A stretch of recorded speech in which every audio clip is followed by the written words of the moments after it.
Hello, everyone, and welcome to Schmidt List.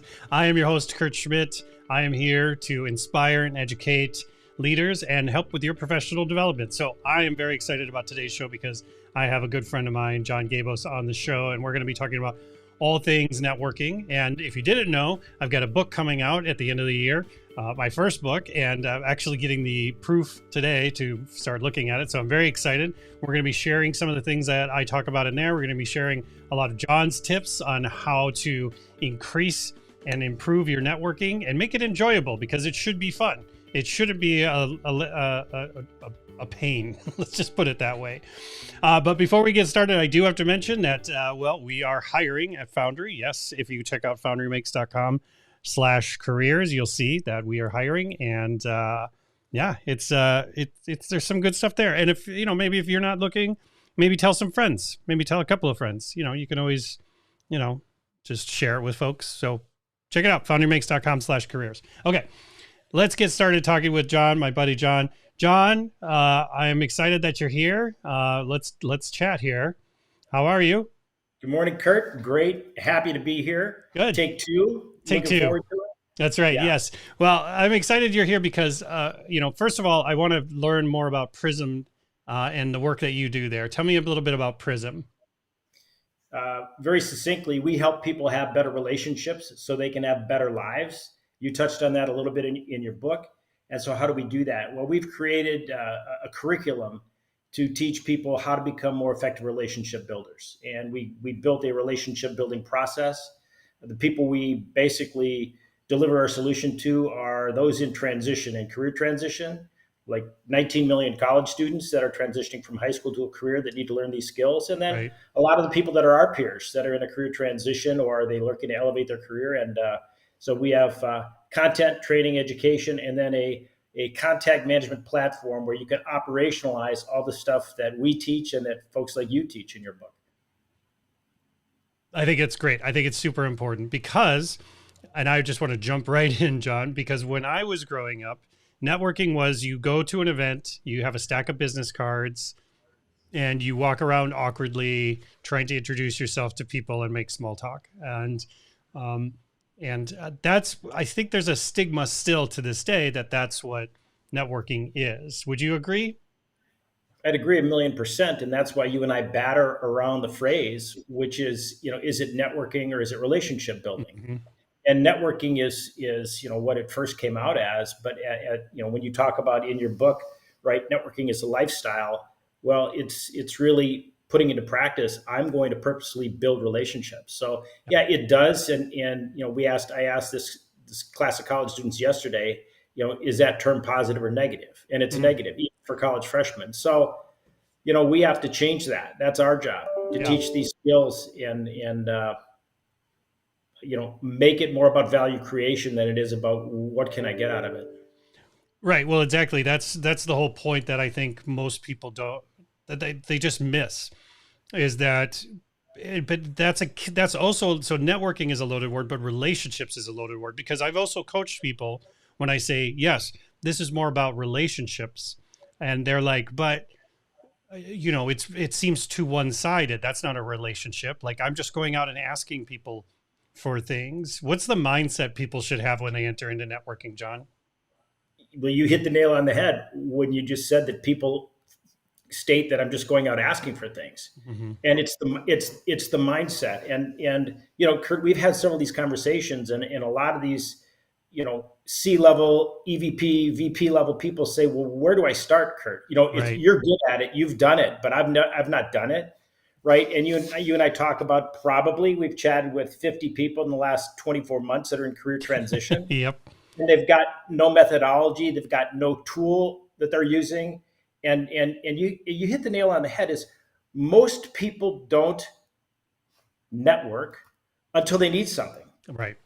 And that's why it's reversed. We've talked about the Go Giver book by Bob Berg and John David Mann, which is, if you look first to give, eventually you'll get value created for you if you're around those people. So that's the mindset we need to change. Yeah. And, the struggle with our peers, people that have been in their business career 20 or 30 years, they basically say, well, how do I start? Right. And what is that going to look like to the people I work for? Are they gonna think I'm looking to leave? Are they, and it's that, you know, I would say that if you read a book like The Go Giver, then you can say, you know what, I've decided I'm going to go and create more value for people. And that's why I've changed. Yeah. Kurt, you're doing something different. John, you're doing something different. So I can defend my behavior change because I've decided I'm going to go create value as opposed to try to get something. So Yep. it's, and you've written your book, it's coming out. How do we help people hear that, see that, and adopt that? Because then we can start to make it easier, right? Right. Well, and that's the thing is it's about systems, and it's always been about systems for me. Like you said, it's about establishing new habits, building out a system, a way of actually making this happen. So if you, John, the other thing that I get, and maybe you got this when you were speaking recently with some college students, the other comment I get from folks is, well, I don't have nothing to give. I'm not an EVP. I'm not a president.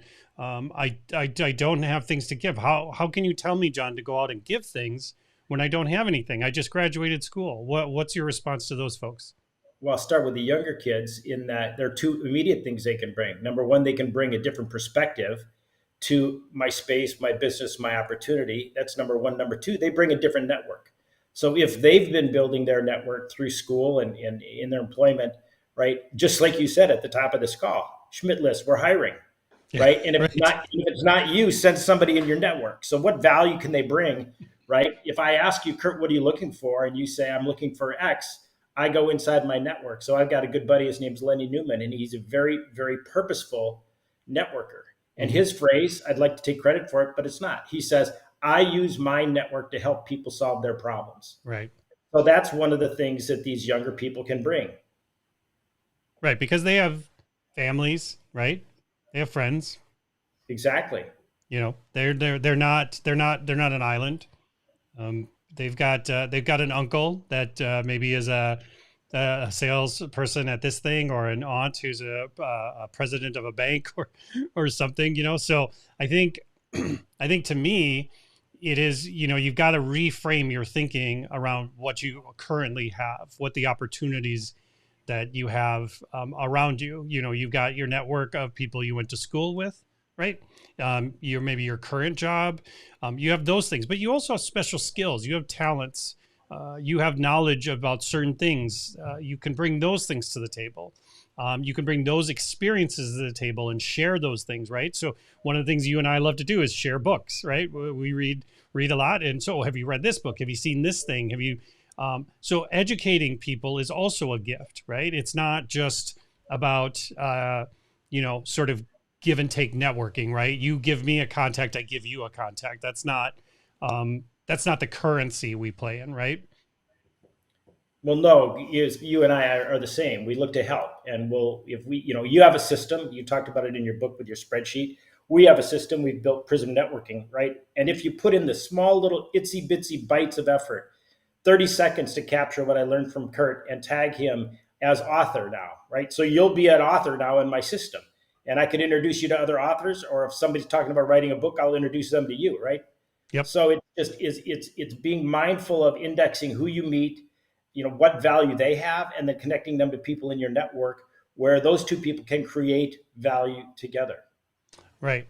And that's the thing, is that it's not about the one-sided thing. It's about two people coming together to create that value too. It's not just I have value and you have value, and let's see if those values can mix together. Or sorry, they can just swap, right? The idea is, can we mix these things together? Can we put them together in a way that creates value for both of us? And I say it to people all the time. These relationships that we're talking about, these are professional relationships, right? These are not going to be necessarily people you're going out and doing Boundary Waters 10-day trips with. I mean, maybe you could. I mean, it's not to say you couldn't, but that's not the goal. The goal is how can I help lift you up, and then in turn, hopefully you can help lift me up. And that might be in small ways of saying, hey, did you see this event coming up? I remember when we met 6 months ago, you had mentioned that you're interested in these kinds of events. And I just ran into this and made me think of you. And then we posted then I shared it with you. Maybe I texted with you, I emailed it to you. Maybe I even know a contact there, and I connect you to that person. But again, it's that we're making those connections. And then most importantly, we're staying top of mind with those people, right? We're not just having that one touch point and then, well, if an opportunity shows up, I'll reach out. Like that's not the goal, because people change over time, right? Your goals change over time. My goals change over time. And so that's why you're building those relationships, because you're learning more about how those people are changing and what they're bringing to the table. Yeah. I mean, but it gets to the core that you and I keep harping on, which is purpose, process, and practice, right? What's my purpose? If I'm not waking up in the morning looking to create value, then my purpose is to attain things, and I'll lose the game, right? So my purpose has to be right, and if my purpose is right, it becomes simple, right? And if I find the right process to ask Kurt simple questions: what new, what matter, what problems are you trying to solve, or is there somebody in your network you're looking to help, right? If I ask a couple simple questions, I've maybe discovered an opportunity to create value, Mm-hmm. right? And then the practice, putting it into practice, taking action. Once you've got those first two things right, you can create a lot of value if you put it into practice. Yeah. Right. And that, I love that you said the way you wake up in the morning and what your goals are, because if your goals are to wake up in the morning and take from people and not give anything back, then, well, you're a narcissist. But on top of that, that's not how most of people think in this profession, that we're talking about in professional development. You're waking up and you're thinking, what can I give? What can I bring of value? Right. And then on top of that, how can I approach that in a way that, create, compounds the value, right? How can I get interest on that value? So for me, one of the things that I did early on is that I was networking with people, I was meeting with people, and I was having amazing conversations, and I getting introduced to fantastic people like yourself, John. And I thought I should record these things because I think other people would find value in these conversations. And that's why I started the podcast 5 years ago. I Uh, think it's wonderful. and I don't think that everybody needs to go out and start a podcast. That's, but the spirit of it is really simple to, when you think about it, right? Is that how can I create value out of this relationship that we have that goes past just you and me too? It isn't just about that give and take, right? It's about how can that together we create even more value for people. And I think that's the fun part about it, right? Is that you see it, you experience it. It might not be this immediate gratification, but a year from now, you hear about somebody you talk to and they've got their dream job. Like what a feeling that is, and that you played maybe just this tiny significant part in it, along with probably many other people that helped push them into this next phase of their life. And to me, I don't know what else is more satisfying, really. Well, for me, it's like creating value is it. And like I said, maybe this was before we jumped on this call, but I'll mentor anybody's kid, Yeah, right? You sent your son or daughter to me. My answer is yes, right? yeah, I'll spend as much time with them as they're willing to put in the work, and I'll figure out who I can connect them to and try to teach them and try to help them get it right. That was the exciting part about me yesterday with this pilot group of students that we started at Hamlin, which is it's going to be fun for me to measure their increase in confidence, their increase in sense of yep. belonging, things that matter to colleges, and to get these kids started as 18-year-olds practicing what you and I now know is critical and important in our 40s and 50s and 60s in my case. Yeah. So, but in your book, there was an interesting point, and I'd like to kind of go to career transitioners Yeah, let's talk about because that. we get a lot of those, Yeah, let's talk about that. and it's very super hard for them to begin networking when they haven't, because they have a need, and it's very awkward for them, and it's emotionally draining, right? Because they need something. Yeah. And how do you get started? And I'll just say to your audience, somebody might hear it today or hear it in the future. Like if you have the mindset of helping somebody, if you hear, one of your friends says, "Hey, I'm looking for a job," most people hide from that individual. Yeah. Oh my gosh, I Oh, it's gotta. like somebody else. It's like, somebody asking you, "Hey, I'm moving. What are you doing next Saturday?" Like, Right. Except this one's different. And in your book, you talked about I built my network at company A, and all of a sudden I got let go.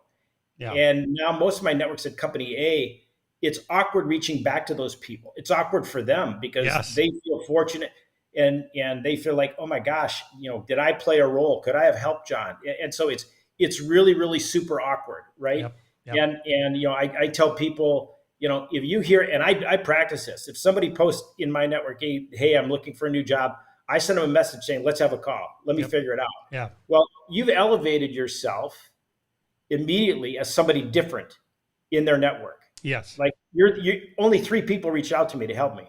Okay, now I know where to place you in this spectrum of, do I value you? Right. Right. So just like, how do you discover opportunities to create value? But that's very awkward for those people, and for those transitioners that have built their network at company A, understand that the peers you left behind, they're uncomfortable. It's not that they don't like you. It's just you got to put them at ease when you reach back to them and say, Yeah. hey, can we have a conversation?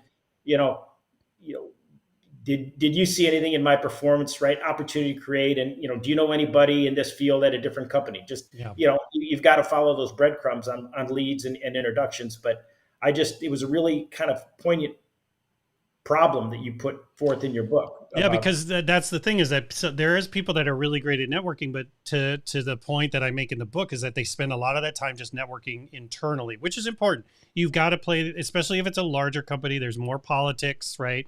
There's traditionally more of those relationships. You have to understand who does what and why they do what they do. And that takes a lot of brain power. It takes a lot of emotional labor to stay on top of. So I get it. But if you do focus on that as being your main source of network, and you do get laid off, which, we've been seeing in these big random swaths, and we're seeing more coming, you're kind of pushed out onto an island. And to your point, John, it's not that these people don't like you, but they're also probably in a similar situation that you are, is that their only network is there as well. So they're not also that interested in exploring networking outside of that company's walls. So there is a lot of awkwardness there. But again, to your point, the best time to work on your resume is when you don't need to. The best time to network is when you don't need to be networking. Those are the best times to be out there, putting yourself out there and trying to figure out what's important. And I get it. We're all busy. I mean, I've had people comment on my videos saying, well, some of us have kids. And so we can't go out and spend time doing this. And I'm not asking you to give up your relationship with your children to network. What I'm asking you to do is consider the importance of it and what it takes to do a system like that. You don't hear people making comments like that about financial security, John, right? Where you should have a financial planner and a budgeting system. Well, I can't do that. I have kids. To me, the networking is just as important as that. What are your thoughts? Well, I say that to a person, their family is always more important than money. Of course. Right? And so you build a healthy network. I mean, I cannot even tell you the number of people I've introduced my children to that are in my network that, those I'm going to try to help them solve their problems, whether it's an internship or getting a job or, informational interviews. So, you build a healthy network because it takes care of your family. You talk about career versus job in your book. And I challenge you to think more broadly, not career. I challenge you to replace the word career with the word life. Mm-hmm. Right? You build a healthy network to have a successful life. Right. Because those things feed each other, and we are social creatures, right? I just watched the TED Talk that you had sent me, where they followed people for, I don't know, 70 years to see what made them happy, right? And like the number one thing was the social aspect of their life. And so, and they specifically talked about, obviously, social with friends and family, right? But it goes way beyond that, right? Well, longevity and health. Yeah. Right.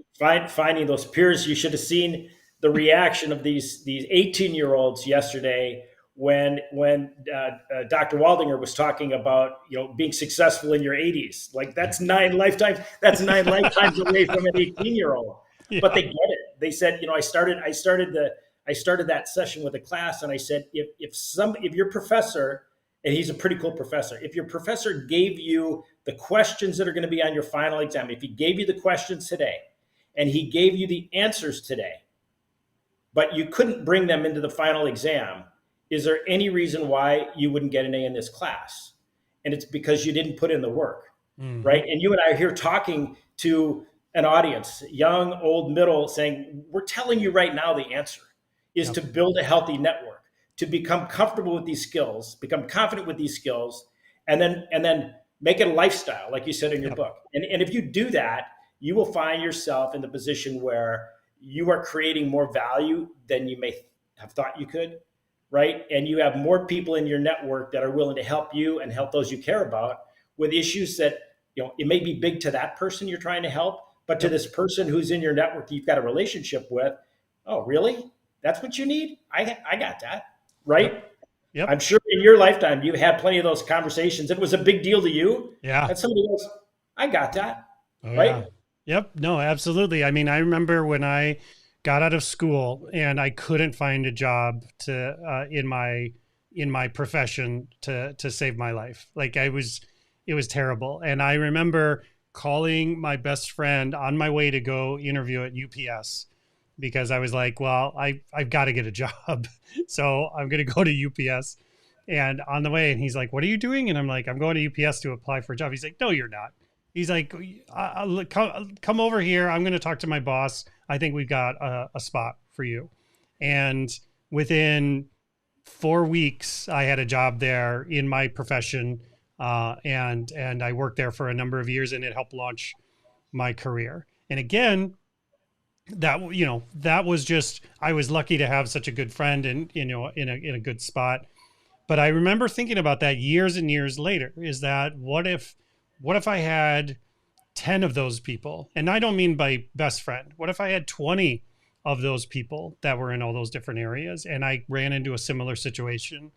How much more secure would my situation be? How much more confident in daily life would I be? Because I think that's what, and I didn't hear them necessarily play into it, but from my takeaway from why you're healthier is I do think that there is less stress when you know that you have a large network that you can reach out to say, hey, I'm looking for this thing, or vice versa.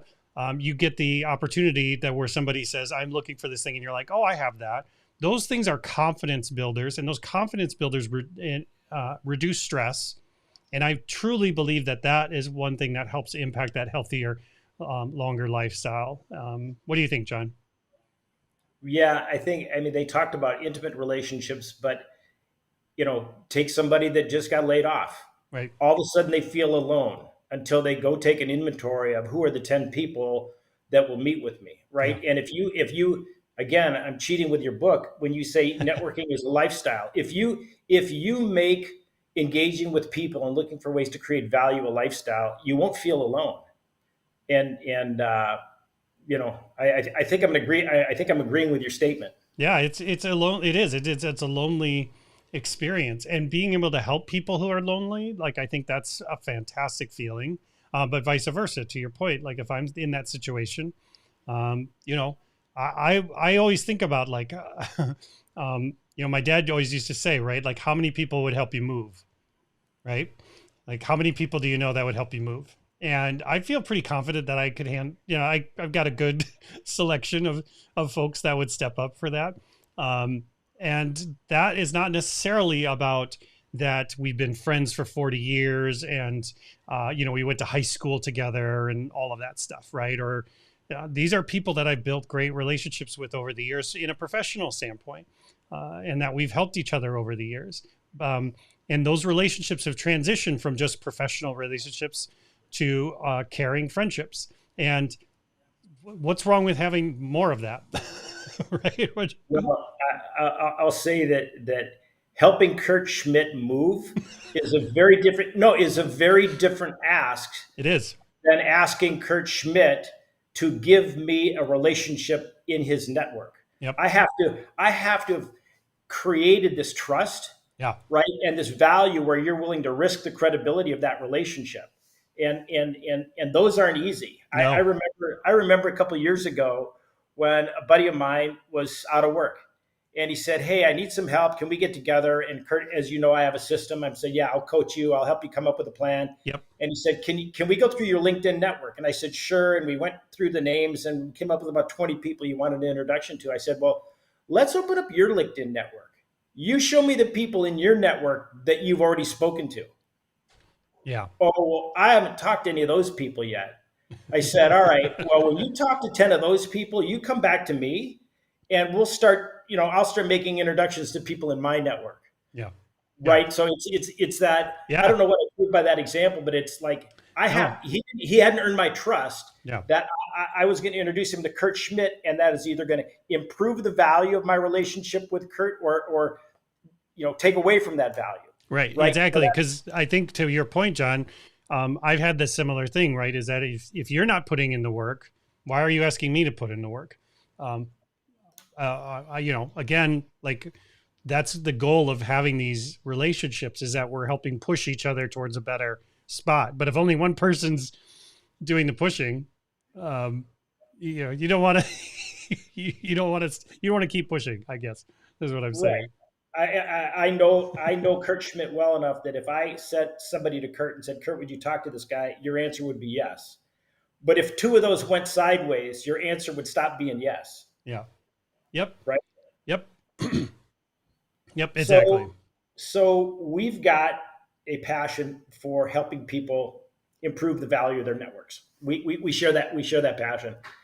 Do you think we've convinced anybody who will listen to this that it's really not that hard to change the way they've been relationship building or networking, or do you think we still got a big lift to go there? Well, I think again, from my experience, it's never one conversation. It is a consistent messaging, that this is important and the value is there until you get that first person to make that commitment and start that initial first to reach out. So that's the thing I challenge anybody watching this today.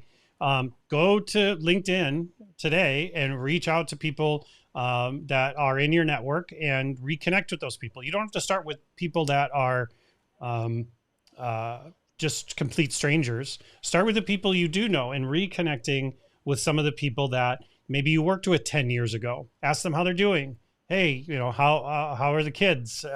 Did you move? I saw you moved to Idaho. How is it out there? Reconnecting with some of those people you do already know is a great way to start getting yourself the confidence. So I challenge anybody watching this, start there. Once you do that, you can see how much easier it will be to start reaching out to people you don't know, and getting connections there. But always start with the people that you're already connected with. That's a great, safe place to practice, right? Because one of the things I talk about in the book is building an initial script, right? Is what am I looking for, and what are you looking for, and being deliberate and intentional about those asks, in those conversations. I get those LinkedIn messages all the time that are like, "Hey, how's it going? Hope your summer's good. I just want to connect with you." And I'm like, "Why? Why do you want to connect with me? Just ask me for what you want and let's talk about it." Well, yeah, I'll double back to something that's part of my playbook. But Yeah, you're way more present and you're way more aggressive on LinkedIn than I I am. am. It's true. Right? Because you have an objective with some stuff you want to happen in that space. But I'll pick something which is really easier, because that comment about where do I start, right? And I just say let's start here. The very next LinkedIn relationship connection request, whatever you get or accept, have a 15-minute phone call with that person. Don't collect LinkedIn business cards. Start building relationships. So Yep. so start with the very next one, right? And then, as you said, as I see one of my connections post something in LinkedIn, that's the time to engage, right? Because now you have context around that engagement with that person. It's really super simple, Right. It's right? So timely. those are really easy places to start, as Mhm. opposed to a cold reach out, which is, gosh, I met Kurt 16 years ago, and we've never really sat down. So that's a really awkward one to start up with, Sure. Yeah. right? But there are a lot of easy places to say. And my good friend Dr. David Hoy did his PhD thesis on career transitioning, and it's basically a set of skills that somebody needed to master or perform, Yep. right? 9 of them, and the greater the confidence they had, the greater the activity they took, the faster they find results. Yep. So getting back to these relationship building things, you said start with somebody you know. Start with the easy things that build confidence, and it starts to snowball. Yep, exactly. And I should be clear on the platform of choice as well, because we've talked a lot about LinkedIn, but it doesn't have to be LinkedIn. It could be anywhere you're comfortable. It could be Facebook. It could be church. It could be at work. It could be at Monster Jam. You watch it. You take the kids to watch monster trucks, and you meet somebody in line grabbing a soda. Where you're comfortable is a great place to start. It doesn't have to be LinkedIn. Now, we all understand the purpose of LinkedIn. People are in that mode, right? They're in career, sales, value creation sort of mode. So it does tend to lean towards there where people will go, but that isn't where you have to start. You can start on Instagram if you've got lots of people you're connected with on Instagram. Doesn't really matter the platform. It's the same advice I give people that are interested in getting their voice out there, right? Because you talked about this, John, at the beginning, which was, I wake up and I want to give value to people. I want to be of value to people. The second thing that I would consider, do I have something to say? Do I have something to say? Do I have something to share? If you do, if you wake up and you have those two things, then what are you doing? Like, you should be out there doing those things on a daily basis. And again, it doesn't have to be you're launching a live streaming show on LinkedIn. That's not, or writing a book or any of those things. It could just start with an Instagram post or TikTok or Facebook, or the next time you're at work and you contribute to a meeting. These things, to your point, these micro sort of transactions that you can make in terms of value, they will get you, again, moving in the right direction, but you have to be intentional about it. Well, I'm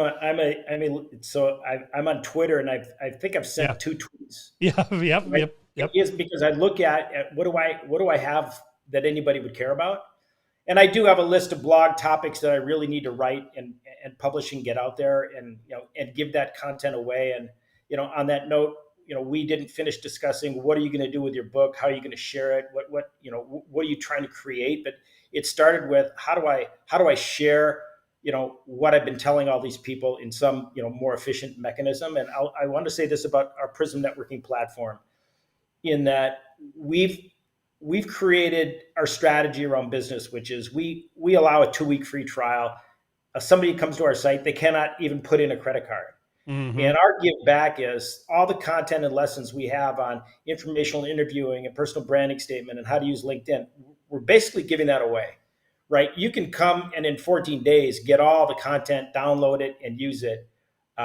So that's my give back. Right. Yeah.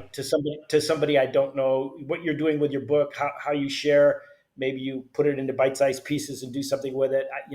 I don't know. Right. You're still thinking about it. Right. It's awesome that you completed it. Yes. Right. So it is. It took a long time.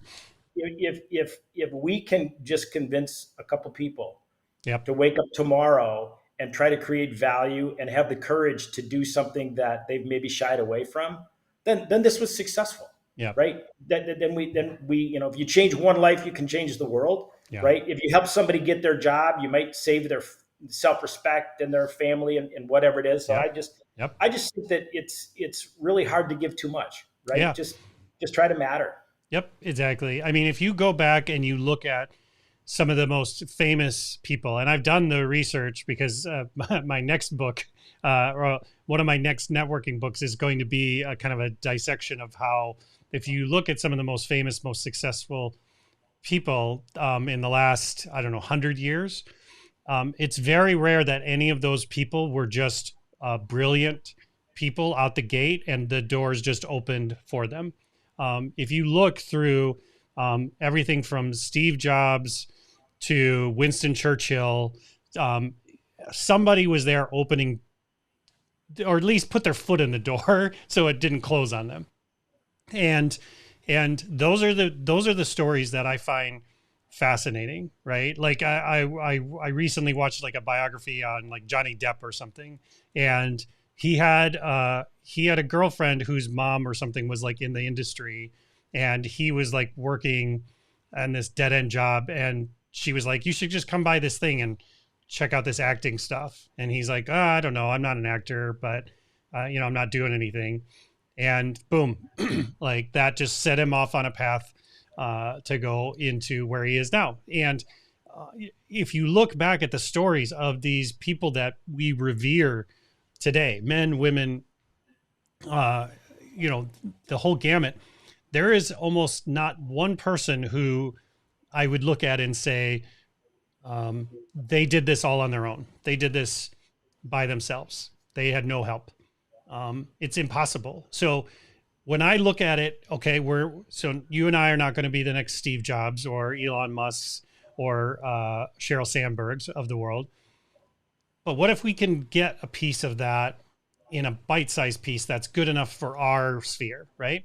Well, that's where the networking comes in. That's where looking for those people that will put the foot in the door for you when you need it the most. And those people are not out there looking for you. They don't know that you need that foot in the door. They don't know that you're looking for it. So you got to let them know. You got to let them know. Yeah, and it's either a cry of desperation, you post to your LinkedIn network Right. that you need something, or you've made networking a lifestyle, and you're talking to 20 people a month or 10 people a month, right? And your top 50 relationships, you're talking to them 3 times a year, Yep. right? Now you've created a network where you can go for help, and you can make it known that, hey, I'm looking to switch jobs sometime in the next 6 months. When you and I spoke, oh, I'm going to say December, you said, Yeah. I'm looking for X, a particular position. And you said maybe 6 months down the road. Okay. I'm not the only guy you told that to. Right. And Right. I'll bet you had 10 people funneled to you from your network that, yeah, you at least had a conversation with. Yep. Yep. Right. Absolutely. And because you've made it a lifestyle, and it wasn't about what do you get out of it, right? Right. When Right. Dave Fritzinger, good job quoting him in the book. When Dave Fritzinger introduced us, you and Dave were close enough. You said, "Well, if Dave's recommending this, I'm going to do it." Yep. Yep. Right? Yep. And Didn't it's even funny have to think about it. you were talking about the celebrities or the business Yep. icons succeeded. And as I was sitting here thinking, when we're going to wrap this up, there's this quote that we've all seen and we've all heard. If you want to go fast, go alone. If you want to go far, go with others. Mm-hmm. And it's exactly Yep. you look at everybody who you consider successful in the world, and I'll bet you can name 3 or 4 they're really good connections that have been along their side as they grew this business or that business, whether Absolutely. on supplier side, your customer side, and that's the fun part about putting that into practice, right? That Yeah. go-giver mentality, which I recommend to anybody. It's maybe a 90-minute investment, maybe $15 on Amazon, right? You can start to get that mindset. And oh, by the way, you can share that book. You can pass it around, and I could Yep. probably give away 25 copies. And, I think people can come back to us. People come back to your podcast. They want to recommend to somebody in their network to change their mindset, right? Because I want to be part of a really strong network. So if I can get my friends to start thinking like this and putting this into practice, then we will go far together, Yeah. right? And your book, our resources, and Harvey McKay's books, and Porter Gale, Your Network is Your Net Worth, and let's not forget Dale Carnegie, How to Yep. Win Friends and Influence People. All that stuff really matters. It does. So I love it, John. Well, so you had mentioned Prism, and we've got a special offer if you made it this far into the show. There's going to be links down in the description for where you can find that. So, John, you want to tell us a little bit about that offer today? yeah, so let's be crystal clear. You can go get all our content for free for 14 days. So this is not a sales pitch, but for your audience, the people that tap in, there's a code, and it's actually just Schmidt, and they'll get a 25% off the annual subscription. Annual subscription to Prism is $120 annually. They'll get 25% off lifetime, not on the first year, lifetime. So that's our value that we're passing to your audience. Oh, I appreciate that, John. See, you watch the show. You've networked with me in a way where you've gotten some value out of it by watching the show. So congratulations to you, audience. John, I want to thank you so much for joining me today. I'm really glad that we got this. I'm glad we got this nailed down. The last one we had some technical issues, But we made it through. We powered through. But it's fun, and Yeah. just I hope we can change some lives together. No, I appreciate it, John. Thank you again for joining me, and we'll talk again soon. Okay. Look forward to it, Kurt. All right, great. All right, everyone. I want to thank you for taking the time to join me today. And as I mentioned before, hiring. Don't forget the hiring part. We are hiring. We got a bunch of jobs posted, so make sure you go and check those out. There's just a lot of really interesting stuff there. So check it out. Let me know what you think. And if you haven't, make sure you hit the subscribe button and likes and share and leave a comment and all of that stuff. And you know what? Have a great weekend, and we'll talk to you next time.